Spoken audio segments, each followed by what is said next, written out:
Vamos a comenzar la última sesión que lleva por título Taquicardias en pacientes con cardiopatías congénitas.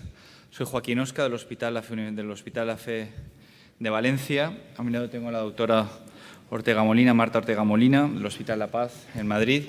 Y bueno, creo que a lo largo de esta tarde vamos a debatir o vamos a ver diversos aspectos relacionados con las taquicardias que presentan los pacientes con cardiopatías congénitas. Taquicardias que en muchas ocasiones suponen un reto terapéutico en el laboratorio de electrofisiología. Simplemente comentaros que de la forma similar al resto de sesiones que ha habido a lo largo del Congreso, en el programa tenéis impreso un código QR que se puede utilizar para realizar preguntas a los presentadores. Ha habido una modificación en el programa y, bueno, por motivos personales, el primer ponente, que es el doctor Ivo Roca, no va a poder venir y va a presentar su charla la doctora Nuria Rivas.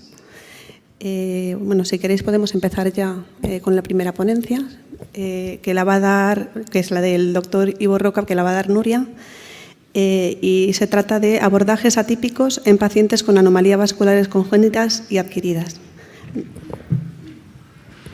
Muchas gracias. Antes de empezar, y en nombre del doctor Roca, quiero agradecer la invitación. Resulta muy evidente que no soy el doctor Roca, incluso a pesar de la invitación. Y desde aquí, como sé que la charla se va a grabar, quiero decirle al doctor Roca que haré todo lo posible, le haré todo lo que pueda de mí misma para que la charla quede a la altura de la presentación que ha hecho. Al doctor Roca le han encomendado hablar sobre los abordajes atípicos en pacientes con anomalías vasculares congénitas y adquiridas. Aquí les presento el guión de la presentación. Básicamente lo que haremos es hablar un poco de los datos en la literatura y intercalaremos casos de nuestro centro que van un poco a mostrar imágenes reales de los problemas que nos podemos encontrar. Cuando pensamos en problemas en los abordajes venosos, pues lo primero que piensa un electrofisiólogo es la imposibilidad de utilizar la vena cava inferior, los abordajes femorales, para acceder al corazón. Lo que pasa es que todo el que sea un electrofisiólogo sabrá que esto es realmente infrecuente. Y esto está demostrado en la literatura, en estudios de radiología. De hecho, el porcentaje de la población que tiene una obstrucción de la vena cava inferior o un problema, una imposibilidad de acceder hasta cavidades cardíacas por las venas femorales es muy baja. Pero cuando hablamos de la población que ahora nos ocupa, que es básicamente la población con cardiopatías congénitas, la cosa cambia. Les muestro aquí nuestra serie del Hospital Vall d'Hebron, publicada por el doctor Roca, en la que tenemos una muestra de 94 pacientes sometidos a ablación de flúter auricular y, como ven aquí, un 6,3% de los casos no se pudo hacer un abordaje a través de las venas femorales. Por lo tanto, un porcentaje significativamente superior al de la población general. Y esto es así porque es una población muy especial. Es una población que ha sido sometida a reparaciones quirúrgicas con todo lo que ello conlleva, que en muchos casos son individuos que han estado hospitalizados durante largos periodos en UCIs y, por tanto, han llevado catéteres venosos centrales, y esto tiene como consecuencia este problema. Y para muestra, este caso. Les muestro un caso de nuestra unidad, una paciente que tiene una cardiopatía congénita corregida inicialmente con un Fontan clásico y posteriormente con un Fontan intra y extracardíaco. Esta paciente tenía palpitaciones seguidas de síncope. Por lo tanto, decidimos entrar en el laboratorio con la idea de poner un catéter diagnóstico en este tubo, y cuando llegamos no pudimos pinchar la vena femoral derecha, pero cuando pinchamos la izquierda nos encontramos con estas imágenes. La paciente tenía una oclusión de la vena ilíaca izquierda. Por lo tanto, no podíamos acceder desde abajo a cavidades cardíacas. ¿Y qué hicimos? Pues aquí hicimos lo que le hoy en día a la doctora Sánchez, que después hablará, es utilizar todos los orificios del organismo para intentar tener la mayor cantidad de datos posibles. Y en este caso pusimos un catéter multipolar en el esófago y dos catéteres a través de la aorta, un catéter diagnóstico y un catéter de mapeo ablación. Les muestro las imágenes escópicas y, gracias a estos accesos, lo que pudimos es tratar una taquicardia intranodal que era muy mal tolerada hemodinámicamente. Les muestro aquí un caso de un grupo español en el que, a pesar de tener un paciente con una interrupción de la vena cava, se pudo acceder a cavidades cardíacas a través de una gran vena ácigos. Pero no siempre existe esta posibilidad. Este es otro caso de nuestro centro, un paciente de 32 años con una atresia pulmonar corregida con un tubo de ventrículo derecho a arteria pulmonar, que se presenta con este flúter y que se remite al laboratorio. ¿Y qué sabemos de este paciente? Pues por estudios radiológicos, este enfermo tiene una obstrucción total de la vena cava inferior. Y si, veo que no puedo señalar, pero si se fijan en la diapositiva de la izquierda, verán que hay unas venas muy hipertrofiadas, que son las venas gonadales, que en un individuo normal no deben verse y que en este caso son la vía colateral de la circulación. Pero es que además este enfermo tenía una estenosis de la subclave izquierda. Esto nos limita mucho los accesos. ¿Y qué hicimos en este caso? Pues utilizar la yugular derecha para colocar los catéteres diagnósticos. Pero nos queda el catéter de mapeo y ablación. En este caso, recurrimos a nuestros amigos angiorradiólogos. ¿Qué nos hacen nuestros amigos angiorradiólogos? Pues un acceso transhepático. Si se fijan en estas imágenes, esta es la punción que hacen ellos de las venas suprahepáticas y las hacen guiadas por eco. Si ven en la imagen, se ve una imagen más brillante, que es la aguja, que está entrando hacia lo que se insinúa como una vena suprahepática. En la siguiente diapositiva lo verán más claro. La aguja ya ha entrado en la vena suprahepática. A continuación, ellos introducen contraste, verifican que está en el sistema venoso y a través de aquí pusimos nuestro catéter de mapeo-ablación. Y gracias a esto pudimos diagnosticar un bonito flúter atípico que tratamos con éxito. Y ustedes se preguntarán, bueno, perfecto, ¿y ahora qué? ¿Cómo sale usted de aquí? Pues lo que hacen nuestros amigos angiorradiólogos es sellar la salida con una espuma que se expande. También se puede hacer con coils. Pero ¿se ha utilizado realmente, hay datos en la literatura sobre este acceso?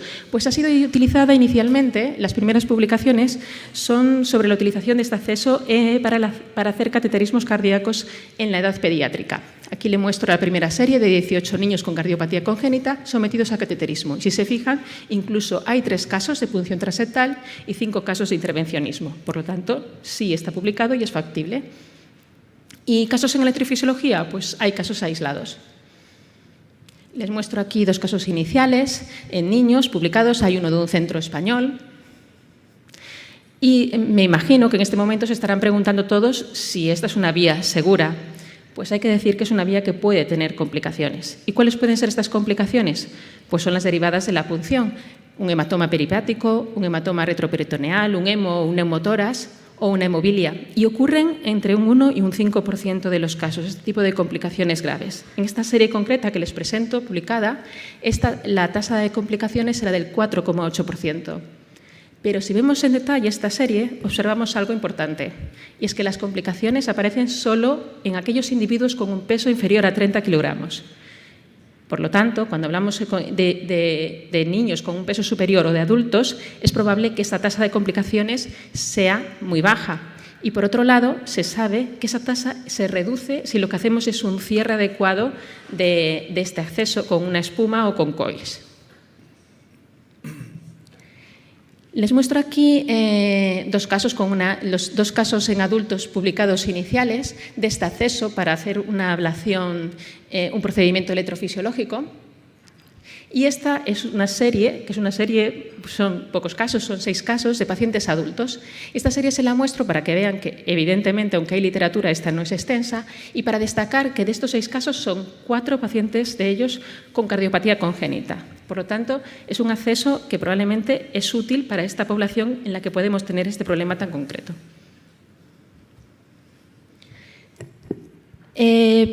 Aquí el doctor Roca me ha querido transmitir que a veces no está el problema en la vena cava inferior y nos encontramos con lo que él llama sorpresas intracardíacas.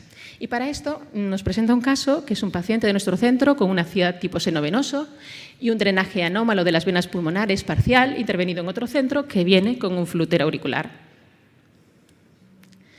¿Y qué tiene este paciente en el estudio radiológico? Pues si se fijan en la imagen de la izquierda hay unas venas pulmonares que están redirigidas a la aurícula izquierda. En la imagen central ven cómo la vena cava superior se dirige a la aurícula derecha, pero lo que ocurre en la última imagen es que la vena cava inferior desemboca en la aurícula izquierda y hay una comunicación interauricular.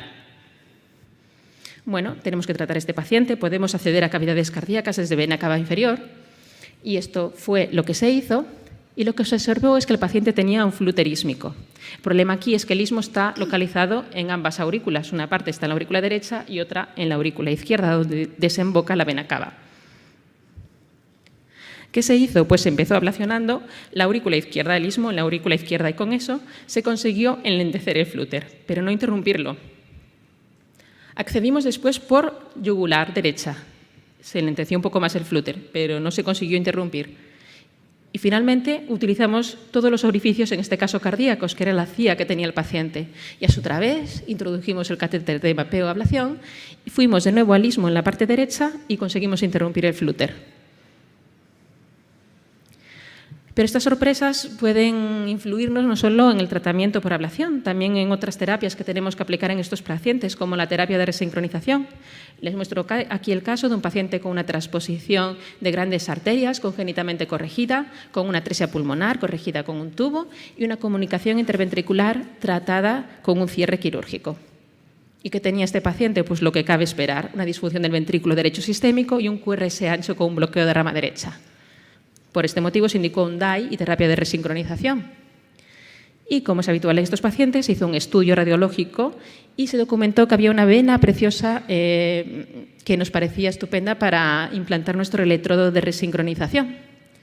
Pero el problema era que este paciente tenía una atresia del ostión del seno coronario y, por tanto, no podíamos acceder a esta vena.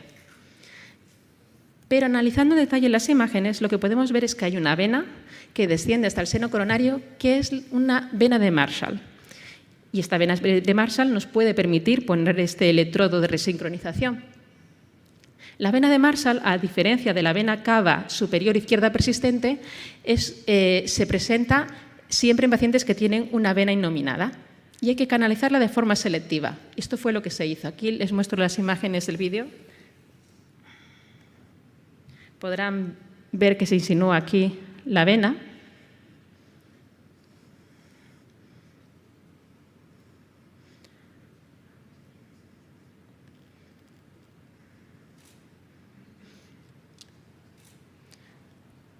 Se pudo acceder así al seno coronario.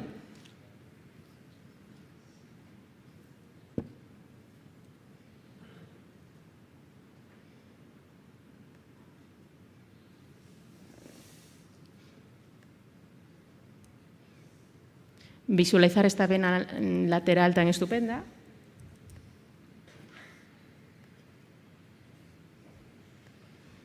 Y finalmente colocar nuestro electrodo. Existen otros problemas intracardíacos especiales de algunas cardiopatías muy específicas, como es el caso de la transposición de grandes arterias corregida con switch atrial. En estos pacientes, la prevalencia de estenosis en la desembocadura de la vena cava superior e inferior es elevada, sobre todo si llevan electrodos intracavitarios. Y esto puede suponer un problema a la hora de acceder a la cavidad para tratar la arritmia más frecuente en esta población, que es el flúter. Es cierto que podemos tener una vena ácigos muy importante, pero si la estenosis está después de esta vena ácigos, no podemos acceder a las cavidades. Pero en este caso, con quien tenemos que contar es con el equipo de hemodinámica, que nos puede dilatar, nos puede tratar esto y permitirnos el acceso a la cavidad. Conociendo el problema previo, podemos solucionarlo. Antes les hablé de la vena de Marshall, pero hay pacientes que tienen una vena cava izquierda persistente. En este caso es un paciente que tiene esta malformación. Si bien no supuso un problema para acceder a la cavidad que nos interesaba, que era la aurícula derecha, hay que saber que nos podemos encontrar con este tipo de anomalías venosas. Sobre todo es importante en pacientes en los que vamos a implantar un dispositivo.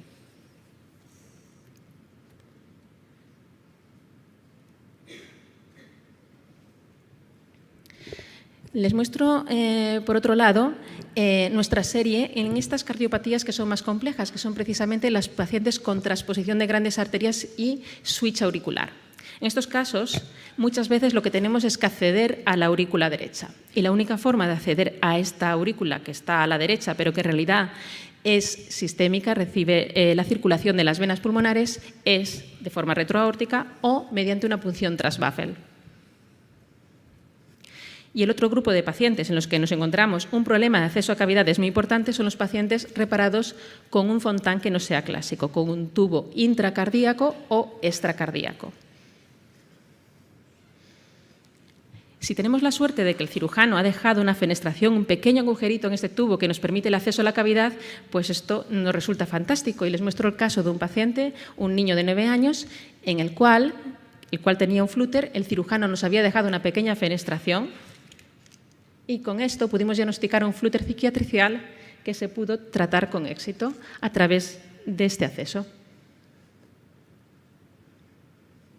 El acceso transbafel está descrito en la cirugía y se puede hacer. Les muestro aquí una serie amplia de 89 pacientes en los cuales en un 60% se hizo este tipo de punción. A veces hay que utilizar herramientas específicas como lazos que mantengan el sistema estable. Hay que saber que las posiciones radiológicas son totalmente diferentes a las que estamos acostumbrados. Pero es algo que es factible y que podemos hacer. Y el doctor Roca me ha pedido que les aconseje este paper, aquí les muestro la referencia, que no se ve la referencia abajo, en el cual se describe imágenes radiológicas que son muy interesantes para el que quiera hacer este tipo de punciones en pacientes con esta cardiopatía. Nos queda una última mención a un acceso especial, que es el acceso transcava, que es en pacientes que han sido reparados con un Fontan, con un tubo extracardíaco en la edad pediátrica. A medida en que crecen, queda una porción de cava en contacto directo con la aurícula, que es esta parte que está señalada con la flecha y color verde. Esta zona es accesible y podemos hacer una punción de esa zona y acceder a la aurícula. Aquí les muestro esta publicación en la que lo que hacen es un acceso guiado con escopia y con eco transesofágico y pinchan ese pequeño espacio para acceder a la cavidad. Esto es otra posibilidad que nos podemos plantear en este tipo de enfermos. En conclusión, los accesos vasculares en pacientes con cardiopatía congénita deben estudiarse siempre con anterioridad. No debemos encontrarnos con la sorpresa, debemos saberlo con anterioridad. Lo aconsejable es hacer estudios radiológicos previos. Es importante reunirse con el equipo de cardiopatías congénitas del centro, saber muy bien qué tiene el paciente, qué estudios hay que hacer. Hay que revisar la hoja operatoria en la medida de lo posible. Y hay que saber que siempre hay una alternativa. Hay que ser un poco MacGyver y pensar en qué puedes hacer, por dónde puedes acceder, qué orificios puedes utilizar, qué herramientas puedes utilizar para acceder al final a las cavidades cardíacas, porque siempre hay una posibilidad para llegar. Muchas gracias.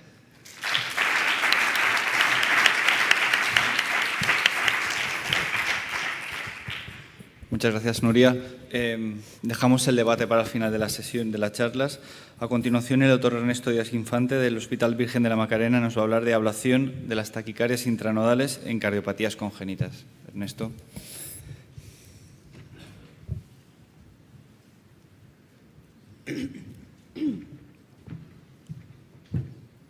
Bueno, muchas gracias a la mesa. Y voy a empezar a hablar de las taquicardias intranodales y simplemente decir que ya sabemos que la taquicardia intranodal en el corazón normal es la supraventricular más frecuente que existe, que tenemos un altísimo éxito en la ablación, baja tasa de recurrencias y el riesgo principal, que es el bloqueo auriculoventricular, se da en menos de un 1% de los pacientes.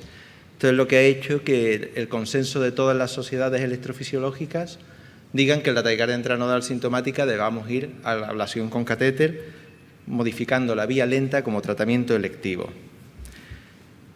Desde el 92, cuando Jackman describió la ablación de la taquicardia intranodal, básicamente hemos ido perfilándonos y yendo a por la vía nodal, lenta nodal, la cual la podemos buscar por un enfoque anatómico.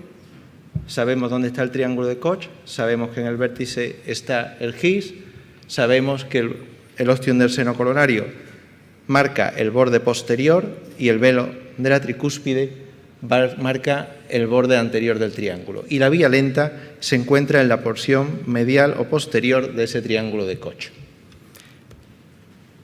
Cuando vamos a por la vía lenta en un corazón normal, pues sabemos que vamos a ir y vamos a arrasar básicamente la porción medio-septal o posteroseptal, aunque algunas veces nos tendremos que meter en el ostium del seno coronario un poquito y en casos más claros tendremos que llegar a una extensión izquierda del nodo por la aurícula izquierda.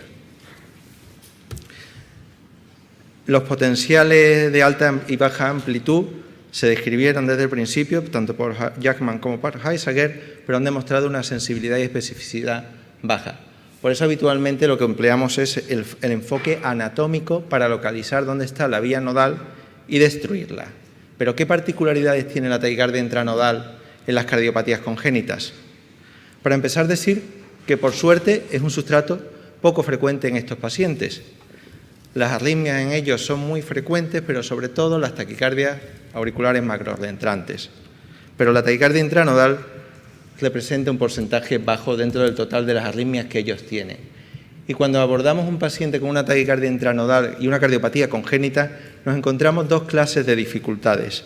La primera, ya le ha explicado muy bien la doctora Rivas, son dificultad en el acceso vascular, bien porque el paciente tenga anomalías congénitas, bien porque haya desarrollado una trombosis vascular, o bien porque el cirujano haya modificado totalmente la anatomía de ese corazón y haya hecho un switch auricular o un Fontan y nos la veamos para llegar a la cámara de interés. Pero la principal dificultad que nos encontramos en estos pacientes es saber dónde está el nodo AV, porque hay muchas cardiopatías congénitas en las cuales existen variaciones anatómicas de ese nodo AV. Así que, como decía la doctora River, cuando te enfrentas a una congénita y a una taquicardia intranodal, hay que hacer un poco de MacGyver, hay que estar dispuesto a improvisar y a sufrir, porque si no, difícilmente te la vas a llevar. Los navegadores hoy en día son muy útiles, sobre todo en estos pacientes con anatomías totalmente cambiadas, en los cuales te ayuda a reconstruir la imagen tridimensional del corazón y también, como ya mostraba Beiling en este artículo, te puede ayudar a localizar la vía lenta. En un corazón normal, el triángulo de Koch, la vía rápida queda en un voltaje elevado y la vía lenta queda representado como una zona de bajo voltaje. Aquí tenemos un caso u otro. Como ya he dicho, yo no me voy a parar en variaciones de acceso, eso ya está más que hablado. Ahora voy a hablar variaciones anatómicas del nodo AV. Y existen una serie de cardiopatías congénitas complejas, habitualmente en las cuales el nodo AV no está donde debiera estar o donde estamos acostumbrados que esté. Son básicamente el canal auriculoventricular, la L-traspo, el corazón univentricular, los síndromes heterotáxicos y, por otro lado, la anomalía de Epstein, atresia tricuspidia y anomalías del ostium del seno coronario, que vamos a ir viendo brevemente. En el canal AV reparado, este es un caso nuestro, básicamente hay un desplazamiento del nodo AV y el nodo AV se localiza en el suelo de la aurícula derecha. Como vemos, el GIS está desplazado y se encuentra en la parte casi posteroseptal. En verde tenemos representado el ostium del seno coronario y en rojo las aplicaciones que se hizo para ablacionar esa vía lenta nodal. Aquí vemos el electrograma de ablación a este nivel.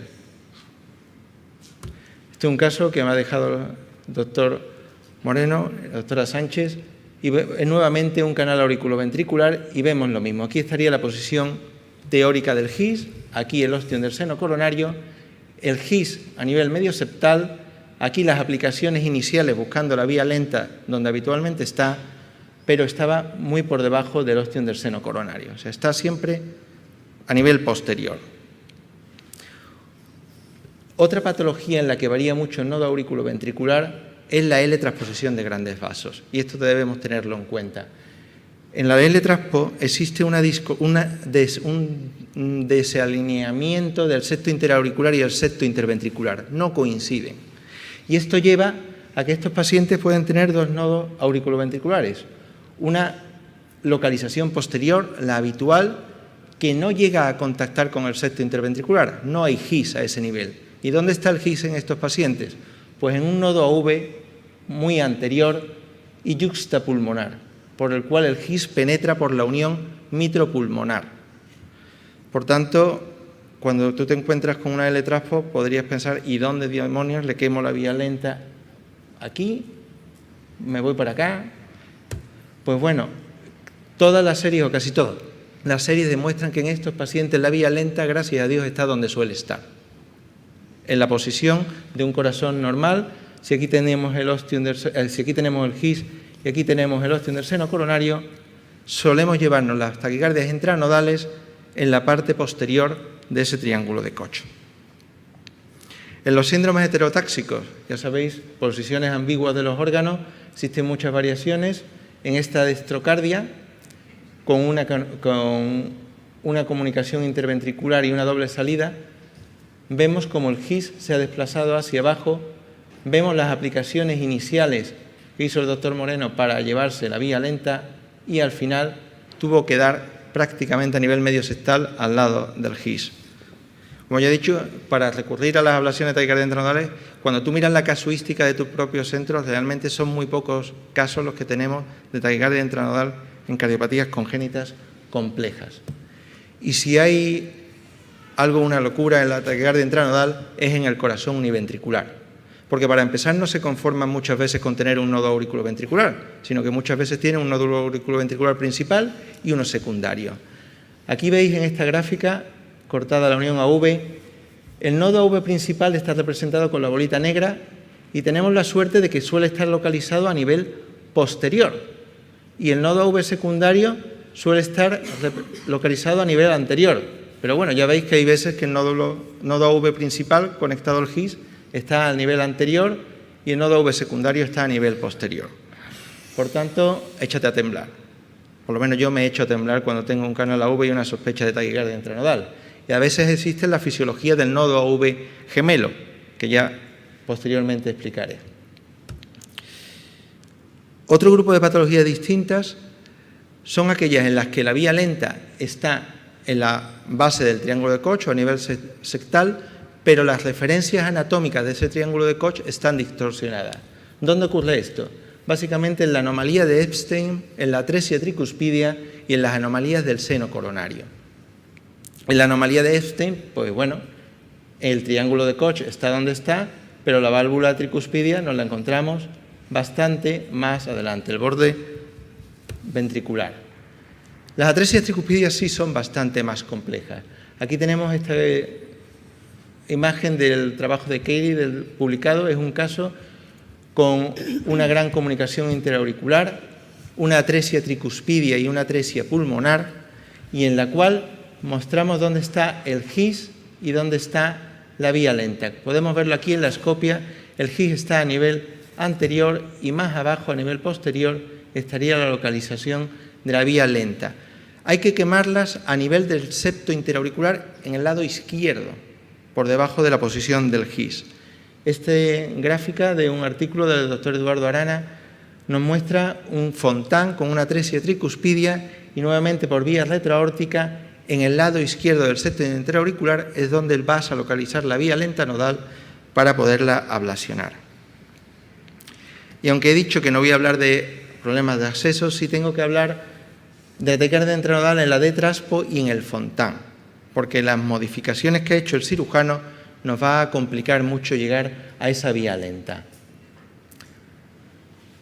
En la D-transposición, la vía lenta, el nodo AV, está en la primitiva aurícula derecha, que ahora se ha convertido en esa aurícula venosa pulmonar. La vía de acceso que tenemos es por vía retroaórtica o bien por punción transbafle. Aquí tenemos un caso en el que el catéter está avanzando por vía retroaórtica o en oblicuo izquierda, y en oblicuo, aquí podríamos pensar que está en el lado septal, pero mirad en oblicuo anterior derecha, está totalmente en la parte posterior. La escopia aquí te engaña totalmente en el Seni, es mejor ni mirar la escopia porque te marea. Aquí tenemos las curvas que llegamos a tener que alcanzar para localizar la vía lenta nodal de una forma estable. Este es un caso mío de taquicardia intranodal y mirad las curvas, estás entrando desde la femoral, callado aórtico, entras por la aorta, das la vuelta en esa neaurícula venosa pulmonar para conseguir el apoyo en la vía lenta. O este otro caso que tuvimos en el cual, para complicarlo más, no tenía acceso por la femoral. Entonces tuvimos que meter un catéter diagnóstico en la neaurícula venosa sistémica, en la que va el pantalón de Cavas, por la yugular, y el catéter de ablación tuvimos la suerte de que el paciente tenía un leak en el bafle. Entonces atravesamos el bafle desde la subclavia derecha, localizamos la vía lenta nodal y la quemamos. Este segundo paciente en el primer procedimiento fue éxito a la taquicardia intranodal, nos la llevamos, Pero llegó este primer procedimiento, recurrió. A los pocos meses volvió y la segunda vez que entré no fui capaz de llevármela, a pesar de que le di desde todas las partes que pude. El acceso a través del parche atrial. Antes se decía que no se podía atravesar estos parches, hoy en día ya sabemos que sí. Y la verdad es que dan mucho más juego, porque acceder por vía retroaórtica, las curvas que tiene que hacer el catéter son brutales, son poco estables, y por vía del baffle es mucho más fácil el acceso. Hoy en día sabemos que es una técnica segura y que no suele dejar un shunt residual. Evidentemente la vas a guiar la punción con técnicas de imagen, ya sea una eco transesofágica o una eco intracardíaca. Muchas veces ayuda a la aguja a penetrar con un poquito de radiofrecuencia. Le das con tu bisturí eléctrico en la punta y de la aguja transectal y atraviesa solo. Pero antes de hacer eso, como decía la doctora Rivas, estudia tu caso y mira bien qué agujeros tiene, porque a lo mejor tiene un leak en el baffle y no hay que hacer la punción, porque la punción es completamente distinta a la que sería en una anatomía normal.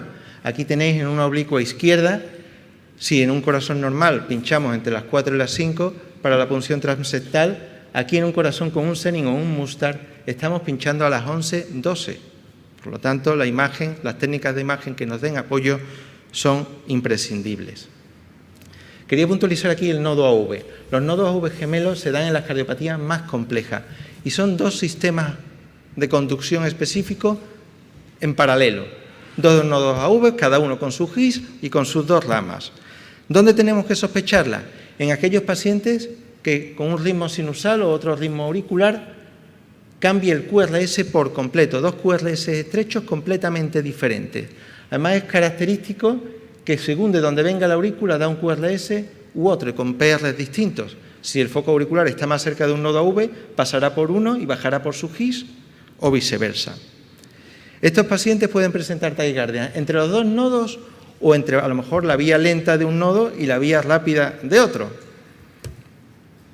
Tengo que confesar que no he visto nunca ninguno y espero no encontrármelo en mucho tiempo. ¿A por dónde vamos a ir?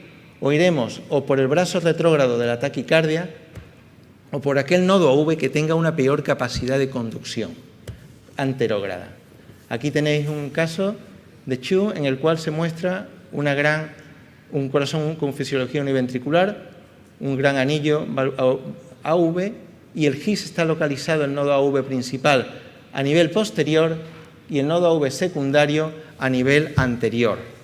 Ablacionando este nodo anterior se consiguió con éxito acabar de inducir la taquicardia intranodal.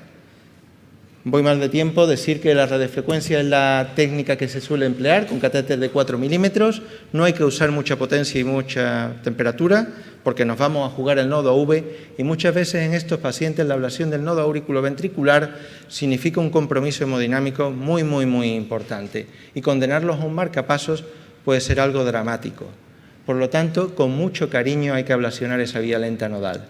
Y si lo dejamos con más de un eco nodal, puede que no sea un fracaso. Y si simplemente nos conformamos con que deje la taquicardia intranodal de inducirse, pues te vas conforme a casa. Y la crioablación juega un papel muy importante en estos casos. ¿Sobre todo dónde? Sobre todo donde no tenemos ni idea de dónde está el nodo auriculoventricular. Porque nos va a permitir el criomapeo, nos va a permitir ensayar aplicaciones sin jugarnos tanto el nodo auriculoventricular. Problema, la manejabilidad del catéter. Si ya es difícil llegar con un catéter habitual en estos corazones, con un catéter de crioablación focal que muchas veces son más ortopédicos, llegar en estos puntos puede ser una auténtica locura. Voy a presentar para terminar dos series. Solo he encontrado dos series publicadas de taquicardias intranodales en cardiopatías congénitas y son muy recientes. Esta primera es del Boston Children's Hospital de 2016, es una serie retrospectiva del 2001 al 2013 y analizan todas sus taquicardias intranodales en cardiopatías congénitas complejas. En total son 49 pacientes. Intentan la ablación solo en 39. Hay 10 que sacan los catéteres y lo mandan al paciente a su habitación. El éxito agudo en esos 39 que realizan alcanza el 92%. No produjeron ningún bloqueo AV completo, pero sí un bloqueo AV primer grado, concretamente con crioablación y en un corazón con fisiología univentricular. Tuvieron un caso de nodo AV gemelo y lo que tuvieron que hacer es cargarse el nodo AV inferior y la vía lenta del nodo superior. Hubo 10 casos en los que ni intentaron la ablación. De ellos, más del 50%, en concreto el 60%, eran corazones con fisiología univentricular. ¿Y por qué no intentaron ablacionarlo? Porque el operador consideró que los riesgos eran mucho mayores que el beneficio. ¿O por qué? O porque el paciente hasta ahora había ido bien con fármaco, o porque hay veces que la taquicardia intranodal no la encontramos como segunda taquicardia. La taquicardia clínica es un flúter auricular, llegamos allí e inducimos una taquicardia intranodal. El caso que he mostrado, que pasé por el leak del bafle, era realmente originalmente un flúter típico, entre comillas, ismo cabo-tricuspidio, pero acabó induciéndose una taquicardia intranodal y fuimos por ella. Y sobre todo porque la localización incierta del nodo AV te haga temer que si lo bloqueas vayas a comprometerlo hemodinámicamente. Y esta última es la serie de un estudio multicéntrico retrospectivo de 14 centros. Agrupan 109 pacientes y la mayoría de estos pacientes, como vemos, casi el 80% tenían sobrecarga del ventrículo derecho, ya sea de presión o de volumen, y lo dividen en dos grupos, casi el 50%. Cardiopatías congénitas complejas, el grupo A, y cardiopatías congénitas más simples, el grupo B. Las taquicardias intranodales atípicas son más frecuentes en el grupo de las congénitas complejas y, como es lógico, los tiempos de procedimiento y los tiempos de escopia fueron mayor en las cardiopatías congénitas complejas. ¿Cuál fue el catéter más usado? El de radiofrecuencia 4 milímetros. El segundo más usado, el de crío de 6 milímetros. ¿Y qué vemos en cuanto a la tasa de éxito? Pues significativamente es inferior la tasa de éxito en las cardiopatías congénitas, como es lógico, 82 frente al 97%. Recurren más las taquicardias intranodales ablacionadas en las complejas y la tasa de bloqueo AV es significativamente superior en las complejas, tanto como que no hubo ningún caso de bloqueo AV en las cardiopatías congénitas simples y hubo un 10% de bloqueo AV en las cardiopatías congénitas complejas. ¿Y qué pasó en estos pacientes con fisiología univentricular? Pues de 8 pacientes en los que intentaron la ablación, en 5 no lo lograron. Así que, como ya digo, mejor que no te toque una taquicardia intranodal en un corazón univentricular. La semana que viene tengo uno, espero que sea otra cosa. Todos los bloqueos AV en esta serie se produjeron en cardiopatías congénitas y fueron hechos con radiofrecuencia. Así que, para concluir, la taquicardia intranodal representa un bajo porcentaje de las taquicardias supraventriculares paroxísticas en pacientes con cardiopatías congénitas y su ablación puede ser tremendamente compleja, sobre todo por las variaciones anatómicas del nodo AV. En las complejas sabemos que vamos a enfrentarnos a muchos más intentos fallidos de ablación o incluso a intentar su ablación, y la tasa de bloqueo AV iatrogénico va a ser lamentablemente muy superior. Tened cuidado con los corazones univentriculares y, sin duda, los navegadores y la crioablación, sobre todo las cardiopatías congénitas complejas, es una herramienta muy, muy útil. Muchas gracias.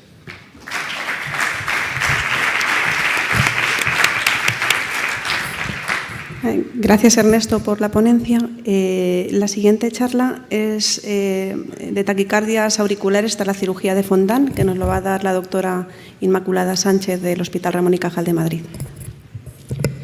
Hola, buenas tardes. Bueno, pues quiero agradecer al comité organizador por invitarme a dar esta charla y y a los asistentes por estar aquí a estas horas a oír hablar del Fondant. Y durante estos minutos voy a intentar comunicar nuestra experiencia en este tipo de taquicardias, en esta patología y en esta corrección cardíaca. No tengo conflicto de intereses. Y lo primero, en un foro que no se dedica en sí a las cardiopatías congénitas, es recordar un poco qué es lo que es un corazón univentricular y qué es lo que se ha hecho de una manera más o menos afortunada. Son corazones que no tienen expectativas de sobrevivir si no se hace esta corrección y en las que directamente se pasa de una circulación relacionada con presiones de una circulación pulsátil a una circulación en la que se basa en gradientes de presiones, como se ve en las imágenes. ¿Y qué es? Pues es ir en contra de la evolución de la especie y pasar del príncipe a la rana, que es el único ser vivo que tiene solamente un ventrículo, cuando pues, lo que dice la mejor literatura, que es la literatura infantil, es que lo normal es besar ranas para conseguir príncipes. Y por eso es una cosa que no sale bien. Y se habla del frontán fracasando y del frontán fracasado. Y aquí ya lo que nos ocupa, que son las arritmias, y en concreto las arritmias atriales. Se sabe que hasta el 50% de los pacientes que han sido sometidos a una cirugía univentricular en la infancia, a lo largo de los 20 años va a desarrollar arritmias de este tipo. El riesgo, por lo tanto, en este tipo de patología, como vemos que se considera una cardiopatía dentro de las severas, es un riesgo elevado, y es un riesgo elevado fundamentalmente de este tipo de taquicardias, de las taquicardias auriculares, que veremos a lo largo de toda esta sesión, que fundamentalmente son taquicardias macro-reentrantes, que a diferencia de otras patologías suelen estar relacionadas con áreas de escara y en menores ocasiones con el istmo cabo-tricuspidio. Y también existen taquicardias auriculares focales, fibrilación auricular o todas juntas a la vez. ¿Y por qué se produce? Pues cuando se ha estudiado esto se ha visto que existen factores previos incluso a realizar la cirugía, o sea que no le podemos echar la culpa solamente al cirujano como solemos hacer la mayor de las veces. Se ve en el panel de la derecha, vemos en la parte superior de ambos paneles son aurículas normales y en la parte inferior son aurículas de ventrículos únicos, de diferentes, en este caso, atresias tricuspídeas. Y vemos que la arquitectura de la aurícula es diferente, tanto de manera exterior, que vemos que tiene una distribución de las fibras diferentes, y además son aurículas mucho más gordas, 3 veces más gordas que una aurícula normal. Además, se ha visto que está asociado en mayor número a pacientes a los que se les ha operado de una manera más tardía y en lo que nosotros llamamos pacientes límites, que son pacientes a los que se ha llevado a una cirugía univentricular con unos parámetros que no son óptimos, con presiones pulmonares elevadas, ramas pequeñas, disfunción del ventrículo. Dentro de los factores quirúrgicos, todos los que os dedicáis a hacer ablaciones en este tipo de pacientes, lo que mayoritariamente os encontráis son pacientes a los que se les ha hecho una corrección atriopulmonar. Es mucho menos frecuente en la derivación cabopulmonar, que por otra parte es la que mayoritariamente se hace en la actualidad. O sea que cada vez nos encontraremos menos problemática de arritmias atriales en este tipo de pacientes. También se ha asociado a tiempos de cirugía más largos, a clampajes más largos porque se han hecho otro tipo de reparaciones durante las cirugías y a un mayor número de cicatrices. Y en cuanto a los factores posquirúrgicos, se ha relacionado con las lesiones residuales, cortocircuitos que van a condicionar hipoxemia y áreas de cicatriz, pacientes que presentan presiones pulmonares más altas, y esto puede estar en relación porque tenga la presión más alta o porque disfuncione el ventrículo único y tenga regurgitación de la válvula AV sistémica, como vemos en la imagen, y pacientes pues eso, con telediastólicas más altas como expresión de una disfunción ventricular. ¿Cuál es nuestra experiencia? Nosotros tenemos 168 pacientes a los que se le ha hecho una cirugía univentricular. El 40% de ellos han presentado arritmias atriales con un seguimiento medio de 18 años, y cuando hemos analizado los factores hemos visto que está claramente más relacionado con las cirugías atriopulmonares. Nada nuevo, tal como se ha descrito. En cuanto al tipo de ventrículo único, solamente encontramos significación estadística en el grupo de pacientes que se les había hecho cirugía bicavopulmonar y eran ventrículos únicos de morfología, fisiología derecha, probablemente porque son los que más disfuncionan y los que más regurgitación valvular tienen. Como he dicho, más frecuente en los atriopulmonares, hasta un 63%, y en pacientes que a la larga tenían disfunción ventricular y un mayor grado de regurgitación de la válvula aurículo-ventricular. No hemos encontrado significación estadística con otra serie de parámetros estudiados, como las presiones, el tamaño de las ramas, la presencia de estenosis en el tracto de salida o hipertensión pulmonar. Sabemos que es muy frecuente, pero ¿es grave? Pues sí, es muy grave. En este metaanálisis que se ha hecho de las causas de muerte súbita en este tipo de población, en pacientes con ventrículo único, se ha visto que como segunda causa de muerte en estos pacientes después de la insuficiencia cardíaca están las arritmias y la muerte súbita. Nosotros tenemos un 24% de mortalidad tardía, son 40 pacientes, mayoritariamente atriopulmonares. También es verdad que es la técnica que se hacía desde un seguimiento más largo y, por lo tanto, pues, han fallecido más, y cuando lo analizamos fallecieron súbitamente un 19%. Al analizar los factores de riesgo de esta muerte súbita, lo único que encontramos significación estadística fue precisamente con las arritmias atriales. 5 pacientes habían tenido arritmias atriales y ninguno había tenido taquicardias ventriculares ni sostenidas ni no sostenidas documentadas. Esto es una cosa que yo creo que todo el mundo intuíamos, pero que ya está publicado, y es que las arritmias auriculares en estos pacientes se ponen rápidas, son capaces de conducir uno a uno al ventrículo, van a condicionar una isquemia miocárdica y van a degenerar en taquicardia ventricular y muerte súbita. Ya nos hemos asustado y ahora ¿qué hacemos? ¿Cómo de óptimo podemos conseguir tratarlo? Pues tenemos tratamiento farmacológico. Se han ensayado muchos fármacos, probablemente lo que más se utiliza es los betabloqueantes, no solo por el efecto antiarrítmico, sino por el efecto sobre lo que he mencionado antes en la isquemia miocárdica. Se ha visto que pueden tener una eficacia inicial, pero que a la larga todos pierden la eficacia. ¿Qué otra opción tenemos? La ablación. En las últimas guías publicadas ya se habla de ablación en los pacientes que tienen taquicardias auriculares sintomáticas, que son recurrentes, fuera del posoperatorio inmediato, por supuesto, y que pesan más de 10 kilos cuando la terapia médica no es efectiva. También se habla de una indicación DOSAE en taquicardias que son asintomáticas y cuando tienen riesgo de eventos tromboembólicos o empeoramiento de la insuficiencia cardíaca. En este tipo de pacientes es todos. Todos los pacientes con una cirugía univentricular tienen más riesgo tromboembólico por la dilatación tan importante que tienen de la aurícula y además son muy dependientes de la sincronía que hablaba Ernesto aurículo-ventricular. Cuando caen en arritmia atrial y pierden esa ayuda auricular, caen en insuficiencia cardíaca irremediablemente. ¿Qué hay que tener en cuenta? Pues varias cosas que ya se han mencionado en cuanto a los accesos vasculares.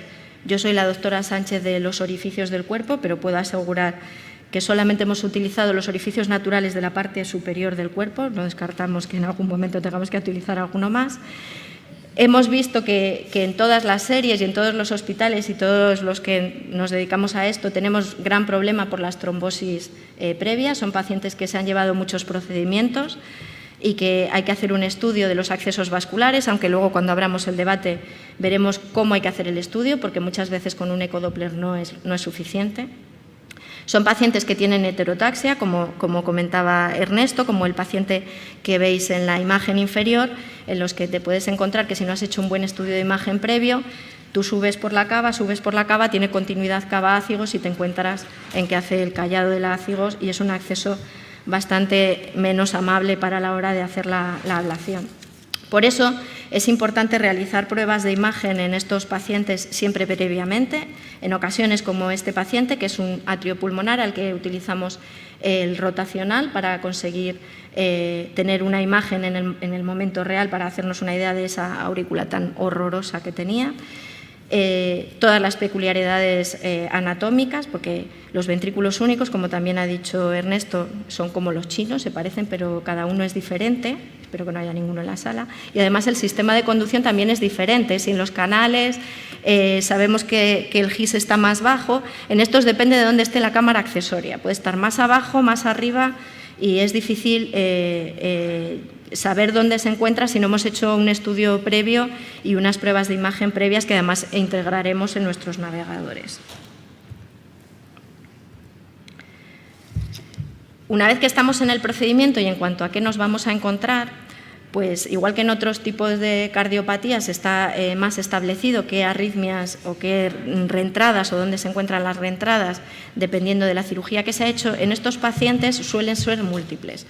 La mayoría de las localizaciones, y esto es un estudio publicado recientemente, en la imagen de la derecha vemos una proyección anteroposterior y posteroanterior que divide la aurícula de la derivación atriopulmonar en 4 cuadrantes y vemos que la localización más frecuente de la escara es en posición posterolateral inferior.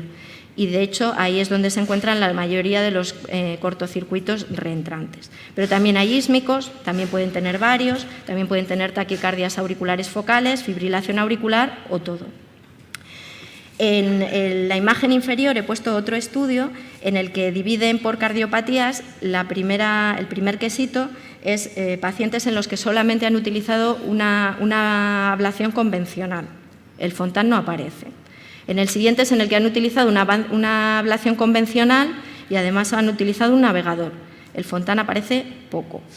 Y en el de abajo es en el que han utilizado absolutamente todo, catéteres de contacto, vainas, y ahí es donde aparece el Fontan. O sea que con todo eso tendremos que ir preparados, con sistemas de integración. Nosotros utilizamos catéteres de contacto para saber que en esas aurículas realmente estamos en contacto con las paredes, utilizamos vainas y mapas de voltaje y mapas de activación. Este es un mapa de voltaje, vemos la imagen de la cirugía atriopulmonar, estas son las ramas pulmonares, esta es la localización del teórico anillo tricuspidio, la cava superior, y en este caso la escara que nos encontramos es en esa posición que por otra parte he comentado que es la más habitual. Esto es un mapa de activación de otro de los pacientes, que también era una atresia tricuspidea, que tenía un flúter, en este caso ísmico, de giro horario, que en estos pacientes es un flúter ísmico de giro horario, pero de típico pues tiene bastante poco, por la anatomía que tiene el paciente y por la duración del procedimiento. Esta es otra paciente, que es una macro reentrada entre la zona posterior de las dos cavas. Las señales azules es por donde discurría el nervio frénico y las señales rojas son las de ablación. Y tuvimos una paresia diafragmática transitoria, que era un final anunciado, pero la paciente está bien.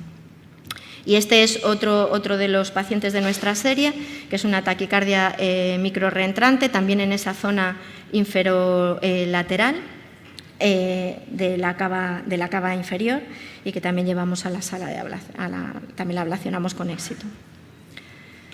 Cuando se analiza qué es lo que hay escrito, en concreto en la población pediátrica, pues encontramos estudios con poblaciones muy limitadas, con muy poco número de pacientes. Exclusivamente pacientes con derivación bicavopulmonar es el que está en la imagen inferior, y nuevamente se confirma lo que ya he ido diciendo. Los circuitos generalmente suelen ser cicatriciales en la zona posterolateral inferior de la aurícula de las cavas. Y también hay ísmicos y también hay fibrilación auricular y taquicardias focales. Cuando analizamos la tasa de éxito es bastante inferior a la descrita en el flúter convencional, en otro tipo de cardiopatías y en otro tipo de arritmias ablacionadas en el Fontan. Son tasas de éxito cercanas al 50%. Y además es que suelen recurrir en la evolución. Vemos que recurren más frecuentemente que otras cardiopatías, pues como las que se ven en la imagen de la derecha, como los defectos septales, el Fallot o el Mustard. Eso pensando en el éxito, como pensamos en el éxito a la hora de quitarse los guantes, pero esta es una de las series que he puesto, son 8 pacientes. Los 8 pacientes, la mayoría se han llevado hasta 4 procedimientos, algunos antes del mes de haberle hecho el previo, y además todos los que están asintomáticos permanecen con tratamiento farmacológico, sotalol o amiodarona. Un paciente ha fallecido y tan solo hay uno que pone que está libre de arritmias y no está tratado. Aquí el éxito, claro, es un poco subjetivo. Nosotros tenemos 10 ablaciones en 5 pacientes, todos ellos con morfología de ventrículo único izquierdo y todos ellos con derivación atriopulmonar. La mayoría de nuestros pacientes presentaban un circuito macrorreentrante en esa zona cicatricial posterolateral derecha. También nos hemos encontrado flúteres ísmicos y esa taquicardia microrreentrante posterolateral derecha que mostré. Tan solo tenemos 2 pacientes a los que no les hemos vuelto a hacer otro procedimiento. La media de volver a hacer el procedimiento está entre los 6 meses y los 9 años. Y tenemos un 40% de pacientes libres de arritmias. Libre de arritmias de manera sostenida todos, porque veremos a continuación que hemos utilizado otras estrategias de tratamiento en los pacientes que han recurrido y no hemos sometido a otra ablación, cuando no se controlaba con tratamiento farmacológico.